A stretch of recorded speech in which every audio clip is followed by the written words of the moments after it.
Hello বন্ধুরা, সবাইকে স্বাগত জানাই স্টাডি সাকসেস কোচিং সেন্টারে। বন্ধুরা, তোমাদের জন্য নিয়ে চলে এসেছি আবারও কিন্তু আর একটা গুরুত্বপূর্ণ 50খানা জেনারেল নলেজের ক্লাস নিয়ে। আজকে যে কোশ্চেনগুলো আলোচনা করবো এগুলো হচ্ছে ওয়েস্ট বেঙ্গল পুলিশের কনস্টেবলের 2018 প্রিলিমসের যে এক্সাম হয়েছিল সেই এক্সামের 50খানা কোশ্চেন। এটা আমাদের ওয়েস্ট বেঙ্গল পুলিশের আছে কিন্তু 8 নম্বর ক্লাস। আগের যে 7খানা ক্লাস যারা দেখোনি, 7খানা ক্লাসই কিন্তু প্রিভিয়াস ইয়ারের ক্লাস। ওয়েস্ট বেঙ্গল পুলিশের বিভিন্ন এক্সামে যে ক্লাস করিয়েছি তোমাদের জন্য, তো সেই ক্লাসগুলো দেখে নেবে। প্লেলিস্ট করে দিয়েছি, ডেসক্রিপশানে লিঙ্ক রয়েছে, সেই লিঙ্ক থেকে কিন্তু অবশ্যই দেখে নেবে। তো এবার চলো শুরু করি আজকের ক্লাসের প্রথম কোশ্চেন। ভারতের নেপোলিয়ন কাকে বলা হতো? ভারতের নেপোলিয়ন কাকে বলা হতো? তো অবশ্যই অপশন নাম্বার 1 সমুদ্রগুপ্ত। সমুদ্রগুপ্তকে বলা হতো। সম্মিলিত জাতীয় পুঞ্জের নিরাপত্তা পরিষদে স্থায়ী সদস্য দেশের সংখ্যা কয়টি? সম্মিলিত জাতীয় পুঞ্জের নিরাপত্তা সদস্যদের স্থায়ী সদস্য সংখ্যা 5, 10, 4 না 6? তো সঠিক অ্যান্সার 5। 5টি দেশ। সেই 5টি দেশ কী কী? না হচ্ছে চীন, যুক্তরাজ্য, রাশিয়া, ফ্রান্স, মার্কিন যুক্তরাষ্ট্র। এরপর দেখো 3 নম্বর কোশ্চেন। কম্পিউটার। কম্পিউটারের প্রথম ভাষা। কম্পিউটারের প্রথম ভাষা কি? না হচ্ছে ফোরটান। ফোরটান হচ্ছে কম্পিউটারের প্রথম ভাষা। পাকিস্তানের প্রধানমন্ত্রী ইমরান খান, পাকিস্তানের প্রাক্তন প্রধানমন্ত্রী ইমরান খান রাজনৈতিক দলের নাম কি? ইমরান খানের রাজনৈতিক দলের নাম Awami national party. Awami national party. নিম্নের কোন ব্যাকটেরিয়াটি মানবদের পক্ষে উপকারী? মানবদের উপকারী ব্যাকটেরিয়ার নাম কি? যে ব্যাকটেরিয়াগুলো রয়েছে এদের মধ্যে এই যে ল্যাক্টোব্যাসিলাস, তাই তো, ল্যাক্টোব্যাসিলাস যেটা হচ্ছে মানবদের পক্ষে উপকারী ব্যাকটেরিয়া। প্রথম ফিফা বিশ্বকাপ কত সালে অনুষ্ঠিত হয়েছিল? প্রথম ফিফা বিশ্বকাপ কত সালে অনুষ্ঠিত হয়েছিল? 1930 সালে। 1930 সালে প্রথম বিশ্বকাপ হয়েছিল। নিচের কোনটির প্রস্তাবে গণপরিষদ গঠন করার কথা বলা হয়েছিল? নিচের কোনটির প্রস্তাবে গণপরিষদ গঠনের করার কথা বলা হয়েছিল? ক্যাবিনেট মিশন পরিকল্পনা। অপশন নাম্বার 1 ক্যাবিনেট মিশন পরিকল্পনায়। ভারতের সর্বপ্রাচীন পর্বতমালা। ভারতের সর্বপ্রাচীন পর্বতমালার নাম কি? আরাবল্লী। আরাবল্লী পর্বত ভারতের সর্বপ্রাচীন পর্বত। কিসের বেগ মাপার জন্য নটিক্যাল মাইল প্রতি ঘন্টা ব্যবহার করা হয়? নটিক্যাল মাইল পার ঘন্টা, এটা ব্যবহার করা হয় জাহাজের বেগ। জাহাজের বেগ মাপার জন্য। সম্রাট আকবরের কোন জায়গায় বিজয়কে স্মরণীয় করতে বুলন্দ দরজা নির্মাণ করেছিলেন? সম্রাট আকবর বুলন্দ দরজা নির্মাণ করেছিলেন জানো? তো কিসের জন্য করেছিলেন? কোন জায়গাকে স্মরণ করে রাখার জন্য? সেটা হচ্ছে গুজরাট। গুজরাট জায়গার বিজয়কে স্মরণ করে রাখার জন্যই কিন্তু বুলন্দ দরজা নির্মাণ করেছিলেন আকবর। তারপরে দেখো 11 নম্বরে। 11 নম্বরে কী রয়েছে? স্বচ্ছ সমীক্ষা অনুসারে বর্তমানে ভারতবর্ষের সবচেয়ে পরিচ্ছন্ন শহর ইন্দোর, পাটনা, চেন্নাই না হচ্ছে কলকাতা? সবচেয়ে পরিচ্ছন্ন শহর হচ্ছে ইন্দোর। ইন্দোর কিন্তু সবচেয়ে পরিচ্ছন্ন শহর। আর এই ইন্দোর টানা 7 বছর ধরে, টানা 7 বছর ধরে ভারতের কিন্তু সবচেয়ে পরিচ্ছন্ন শহর হিসাবে কিন্তু খেতাব অর্জন করে রয়েছে। এরপর চলে যাও 12 নম্বর কোশ্চেন। একটি জাহাজ যখন আন্তর্জাতিক তারিখ রেখাকে পশ্চিম থেকে পূর্ব দিকে, পশ্চিম থেকে পূর্ব জায়গাটা ভালো করে মনে করুন, পশ্চিম থেকে পূর্ব এবং পূর্ব থেকে পশ্চিম এই দুটো কনফিউশন হয়ে যায় অ্যান্সার করার সময়। তো পশ্চিম থেকে পূর্ব এটা হচ্ছে একদিন এগিয়ে যাবে, পশ্চিম থেকে যখন পূর্ব দিকে যাবে একদিন এগিয়ে যাবে, আর যখন পূর্ব থেকে পশ্চিমের দিকে আসবে তখন কিন্তু একদিন পিছিয়ে যাবে। এরপরে দেখো 13 নম্বরে। দীনবন্ধু মিত্রের নীলদর্পণ গ্রন্থটি, নীলদর্পণ কার লেখা? দীনবন্ধু মিত্রের। তো এই যে নীলদর্পণ গ্রন্থ এটাকে ইংরেজিতে অনুবাদ করেছেন কে? ইংরেজিতে অনুবাদ করেছিলেন কে? না হচ্ছে Michael Madhusudan Dutt. Michael Madhusudan Dutt, option number B সঠিক অ্যান্সার। কোন প্রাণী পশ্চিমবঙ্গ রাজ্যের প্রতীক? পশ্চিমবঙ্গের রাজ্য প্রাণীর নাম কি? আগের ক্লাসে আলোচনা করেছিলাম মেছো বিড়াল। মেছো বিড়াল পশ্চিমবঙ্গের রাজ্য প্রাণী। পাল বংশ। পাল বংশ কোথায় রাজত্ব করেছিলেন? পাল বংশ কোথায় রাজত্ব করেছিল? বিহার। বিহারে রাজত্ব করেছিল পাল বংশ। টেলিভিশন আবিষ্কার করেন কি? টেলিভিশন আবিষ্কারক হচ্ছেন J L Baird, JL Baird, যিনি কিন্তু টেলিভিশন আবিষ্কার করেছেন। কাপড় কাচার সোডা, কাপড় কাচার সোডা হলো কি? তো কাপড় কাচার সোডা যেটা হচ্ছে hydrated sodium carbonate, hydrated sodium carbonate, ঠিক আছে, সোডিয়াম বাইকার্বনেট নয়, এটা মনে রাখবে। এছাড়া আরও যেগুলো রয়েছে দেখো অপশানে, ক্যালসিয়াম কার্বনেট, ক্যালসিয়াম কার্বনেটের সংকেত হচ্ছে CaCO3, ঠিক আছে, এটা চুন এবং টুথপেস্টে ব্যবহার করা হয় calcium carbonate. Sodium chloride, sodium chloride যেটা জানো NaCl, খাদ্য লবণ, সাধারণ যে লবণ সেই লবণের রাসায়নিক নাম NaCl। আর হচ্ছে সোডিয়াম বাইকার্বনেট, এটি বেকিং সোডার রাসায়নিক নাম, বেকিং সোডার রাসায়নিক নাম কি? সোডিয়াম বাইকার্বনেট, যার সংকেত NaHCO3। অগ্নি নির্বাপক যন্ত্র, পাউরুটি শিল্পে কিন্তু এগুলো ব্যবহার করা হয়। তারপরে দেখো ক্রোয়েশিয়ার, ক্রোয়েশিয়ার রাজধানী কি? ক্রোয়েশিয়ার রাজধানী হচ্ছে জাগ্রেব, জাগ্রেব ক্রোয়েশিয়ার রাজধানী। হুতোম পেঁচা, হুতোম পেঁচা ছদ্মনাম কে পরিচিত? হুতোম পেঁচা ছদ্মনামে পরিচিত কালীপ্রসন্ন সিংহ, কালীপ্রসন্ন সিংহ হুতোম পেঁচা ছদ্মনামে পরিচিত। ভারতের স্থায়ী গবেষণা কেন্দ্র দক্ষিণ গঙ্গোত্রী কোথায় অবস্থিত? দক্ষিণ গঙ্গোত্রী যেটা রয়েছে আন্টার্কটিকায় রয়েছে দক্ষিণ গঙ্গোত্রী। ক্রিকেট খেলার নিম্নের কোন শব্দটি ব্যবহৃত হয়? তো আগের দিন যে কোশ্চেন একটা ছিল দেখবে যে এই যে সিলি পয়েন্ট কোন খেলার সাথে যুক্ত? অ্যান্সার হয়েছিল কি? ক্রিকেট। তো সেই কোশ্চেনটাই ঘুরিয়ে রয়েছে এটা, ঠিক আছে, সিলি পয়েন্ট ক্রিকেট খেলার সাথে যুক্ত। খাদ্য সংরক্ষণের জন্য কোন জিনিসটি বহুল পরিমাণে ব্যবহৃত হয়? খাদ্য সংরক্ষণের জন্য বহুল পরিমাণে ব্যবহৃত হয় সেটা হচ্ছে benzoic acid, benzoic acid, option number B সঠিক অ্যান্সার।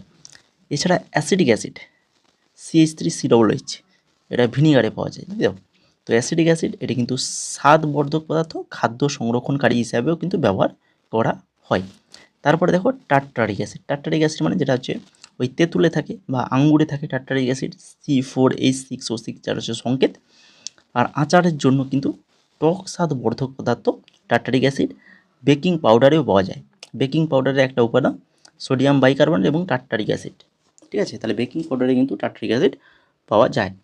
এরপরে দেখো 23 নম্বরে কী রয়েছে না হচ্ছে ভারতের জাতীয় পতাকার নকশা কে তৈরি করেছিলেন? আমাদের ভারতের জাতীয় যে পতাকা দেখো, তো সেই জাতীয় পতাকার নকশা তৈরি করেছিলেন কে? পিঙ্গালি ভেঙ্কাইয়া। 38তম প্যারালাল বিভক্ত করে কোন দুটো দেশকে? 38তম প্যারালালে বিভক্ত করে ভারত পাকিস্তান, ভারত নেপাল, না হচ্ছে উত্তর কোরিয়া, দক্ষিণ কোরিয়া, না হচ্ছে ভিয়েতনাম, কাম্বোজিয়া। সঠিক অ্যান্সার ভারত, উত্তর কোরিয়া এবং দক্ষিণ কোরিয়া, উত্তর কোরিয়া এবং দক্ষিণ কোরিয়াকে বিভক্ত করেছে কে? 38তম প্যারালাল। রাশিয়ার মুদ্রা কি? রাশিয়ার মুদ্রা কি? রুবেল, রুবেল হচ্ছে রাশিয়ার মুদ্রা। হাইড্রোপনিক্স কথাটি কিসের সাথে যুক্ত? হাইড্রোপনিক্স এটা হচ্ছে মাটি ছাড়া গাছের প্রতিপালন, মাটি ছাড়া গাছের প্রতিপালনকে বলা হয় hydroponics. Medical college Kolkata medical college কত সালে প্রতিষ্ঠিত হয়েছিল? সর্বপ্রথম ভারতের medical college Kolkata medical college, তাই তো? তো এটা প্রতিষ্ঠিত হয়েছিল 1835 সালে, 1835 সালে প্রতিষ্ঠিত হয়েছিল। রোহিঙ্গারা কোথাকার অধিবাসী? রোহিঙ্গা এরা কোথায় থাকে? কোথাকার অধিবাসী? এরা হচ্ছে মায়ানমারের অধিবাসী। বাংলায় প্রথম মুদ্রণখানা কোথায় স্থাপিত হয়েছিল? মুদ্রণ যেটা স্থাপন করেছিল প্রথম হচ্ছে গুটেনবার্গ, তাই তো? তো সেই মুদ্রণখানা বাংলায় প্রথম হয়েছিল হুগলিতে, হুগলো হয়ে গেছে এটা হুগলি, ঠিক আছে। বাংলায় প্রথম মুদ্রণ যন্ত্র যদি সাল বলে তাহলে 1778 সাল, হুগলিতে অ্যান্ড্রুজ এটি প্রতিষ্ঠা করেছিল। আর চীনারা কিন্তু 10ম শতাব্দীতে প্রথম মুদ্রণ পদ্ধতি আবিষ্কার করেছে, মুদ্রণ যন্ত্রটি আবিষ্কার করেছিলেন কে? Johannes Gutenberg. এরপর দেখো 30 নম্বর, ইন্ডিয়ান রিপাবলিকান আর্মি কে প্রতিষ্ঠা করেছিলেন? তো অবশ্যই option number D Surya Sen প্রতিষ্ঠা করেছিলেন। পথের পাঁচালী রচয়িতা কে? পথের পাঁচালী খুবই ইজি কোশ্চেন, সহজ কোশ্চেন, তো অবশ্যই বিভূতিভূষণ বন্দ্যোপাধ্যায় পথের পাঁচালী রচনা করেছিলেন বিভূতিভূষণ বন্দ্যোপাধ্যায়। দিল্লির প্রাচীন নাম কী ছিল? দিল্লির প্রাচীন নাম ছিল ইন্দ্রপ্রস্থ। ইন্দ্রপ্রস্থ ছিল দিল্লির প্রাচীন নাম। আত্মীয় সভা কে প্রতিষ্ঠা করেন? খুবই সহজ কোশ্চেন কিন্তু পাচ্ছি আমরা। আত্মীয় সভা প্রতিষ্ঠা করেছিলেন রাজা রামমোহন রায়, তাই তো। কোন দেশের সংগঠন নোবেল পুরস্কার প্রদান করে? কোন দেশের সংগঠন নোবেল পুরস্কার প্রদান করে? তো প্রথম বাঙালি যিনি নোবেল পুরস্কার পেয়েছিলেন কে? রবীন্দ্রনাথ ঠাকুর। তো সেই নোবেল পুরস্কার দেওয়া হয় কিন্তু সুইডেন দেশের পক্ষ থেকে। City of palace. City of palace কাকে বলা হয়? সিটি অফ প্যালেস বলা হয় কিন্তু আমাদের কলকাতাকে বলা হয় সিটি অফ প্যালেস। ভারতীয় সংবিধানের 35A ধারা কোন রাজ্যের সাথে যুক্ত? 35A ধারা যেটা রয়েছে জম্মু ও কাশ্মীরের সাথে যুক্ত কিন্তু 35A ধারা। এছাড়া 370 ধারা, এটাও কিন্তু জম্মু কাশ্মীরের সাথে যুক্ত। 2018 সালের শীতকালীন অলিম্পিক্স কোথায় অনুষ্ঠিত হয়েছিল? 2018 সালের শীতকালীন অলিম্পিক্স যেটা অনুষ্ঠিত হয়েছিল দক্ষিণ কোরিয়াতে অনুষ্ঠিত হয়েছিল। ভারতে ক্রীড়া প্রশিক্ষকদের সর্বোচ্চ পুরস্কার কোনটি? অর্থাৎ কোচেদের সবথেকে সর্বোচ্চ পুরস্কার যেটা হচ্ছে দ্রোণাচার্য পুরস্কার। আগের ক্লাসেও তোমাদের আলোচনা করছিলাম, সেখানে কোশ্চেনটা ছিল যে দ্রোণাচার্য পুরস্কার কাদের দেওয়া হয়? তো তখন অ্যান্সার হয়েছিল কি না, হচ্ছে ক্রীড়া প্রশিক্ষক অর্থাৎ কোচেদের দেওয়া হয়। লেক্সিকোগ্রাফি কথাটি কিসের সাথে যুক্ত? লেক্সিকোগ্রাফি এটা হচ্ছে অভিধান সংকলনের সাথে যুক্ত। বর্তমানে আমাদের সৌরজগতের শীতলতম গ্রহ কোনটি? বর্তমানে আমাদের সৌরজগতের শীতলতম গ্রহ হচ্ছে নেপচুন। সবথেকে ছোট গ্রহ বুধ, সবথেকে বড় গ্রহ বৃহস্পতি এবং সবথেকে উষ্ণতম গ্রহ হচ্ছে সেটা হচ্ছে শুক্র হচ্ছে সবথেকে উষ্ণতম গ্রহ। কে 1905 সালে ঢাকা অনুশীলন সমিতি স্থাপন করে?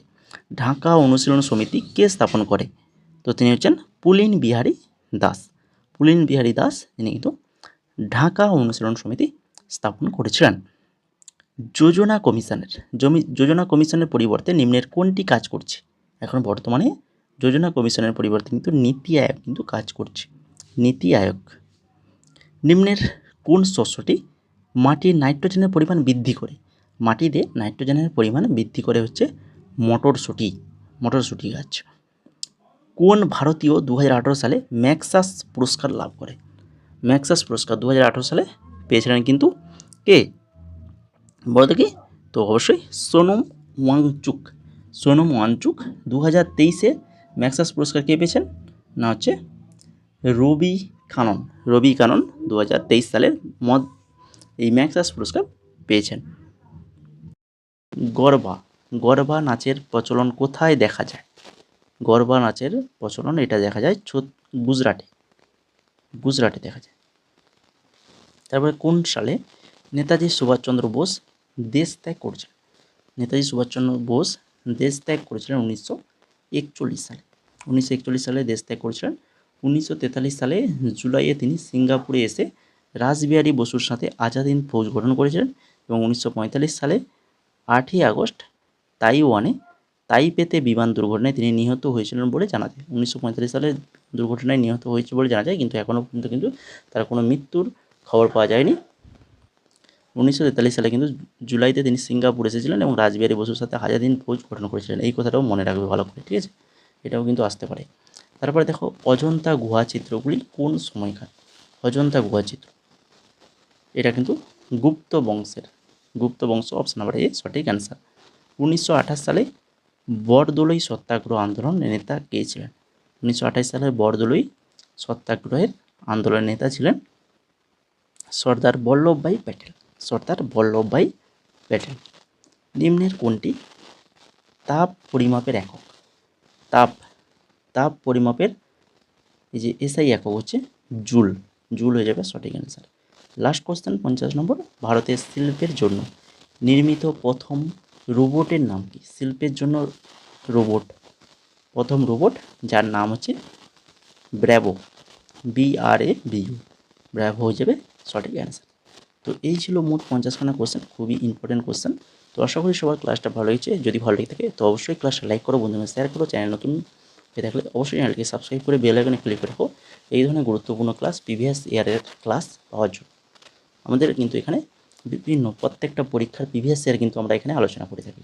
এবং সেই সঙ্গে যারা তোমরা এখনও টেলিগ্রামে জয়েন করোনি, অবশ্যই টেলিগ্রামে জয়েন করে যাবে, যেখানে কিন্তু পিডিএফ পেয়ে যাবে ফ্রিতে, সম্পূর্ণ ফ্রিতে, কোনো পয়সা লাগবে না, ফ্রিতে পিডিএফ পেয়ে যাবে আমাদের টেলিগ্রাম চ্যানেলে। তো অবশ্যই টেলিগ্রামে জয়েন করে যাবে।